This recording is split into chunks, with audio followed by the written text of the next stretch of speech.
My teacher has expressed that she doesn't like Anna Chibebe, but she looks like she's going through a lot. Let me just read what she posted. And me and Anna, we don't vibe, but when I saw this, it touched me. Every woman out there, we want and wish to love once and marry once, but unfortunately, the world we live in is cruel. Once a man finds out you love with your all, they target you and call you desperate. They will use you hiding behind the word love, yet they are just taking advantage of what to get from you. Especially when you're a public figure, you will even finish your bank balance trying by all means to please your loved one, hoping to be loved back.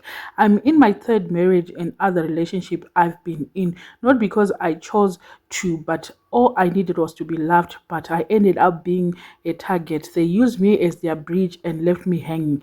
Up to now, I'm labeled Hure, Mbava, etc. all because I love the wrong ones. It pains and I'm in your shoes right now. That's why I felt the need to respond to your public post. Regardless, little one, do not lose hope. Your right one is somewhere out there. It's only a matter of time. I found mine, and each and every day our love grows stronger. Nobody should tell you to quit if you don't want, but give it time. Your soulmate is definitely not dead. I wish you all the best and don't give up. Hugs from Miss Candiado. I love this. Maititi mazwanawo vatova motivational speaker zvekutoti vakanzi vanoadvisa magirl child vari kukura ava, I'm sure they won't make my mistakes avakaita Maititi. Those are actually wise words coming from Maititi. Just sitting here wondering kuti what really happened between Anna and Maititi, because those people were really close.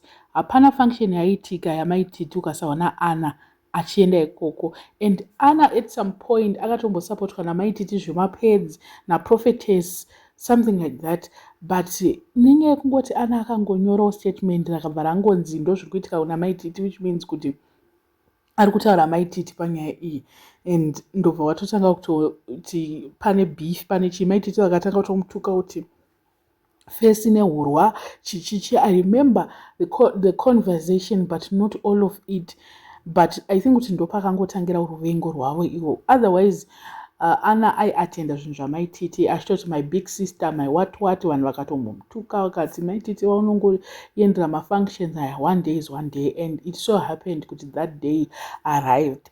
And Anna mazuva ano akatozoona kuti aiwa ndingambotambe nevanhu vasiri vezera rangu, regai ndiende kuna Ana Lorraine vezera chaivo chaivo. So back to nyaya iri kutaura naMaititi, it's actually true. Anna should not lose hope, no matter kutambiswa kwakaitwa naShugeta.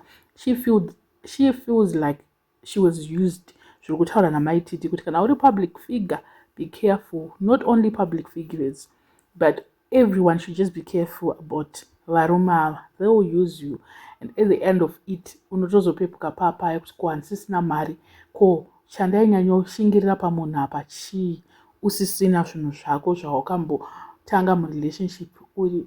Vamwe varume vanouya kuzongodestroya vokusiya voenda. I think this is actually wise words for Anna. But at this moment, she mustn't give up no matter what.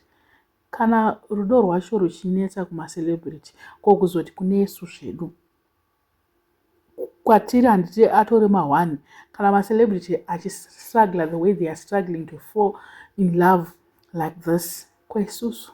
I just hope Anna will get married to the man of her dreams. Ombosiyana nezvemastreets, aonawo a stable relationship, because papaita tatofara achitoti him anenge auya hot kuzo only to find out kuti aiwa him ndisekuru. We were so disappointed ipapo. I don't know what you guys think. Let me know in the comment section what are your thoughts. Panyaya Eva, so subscriber, please.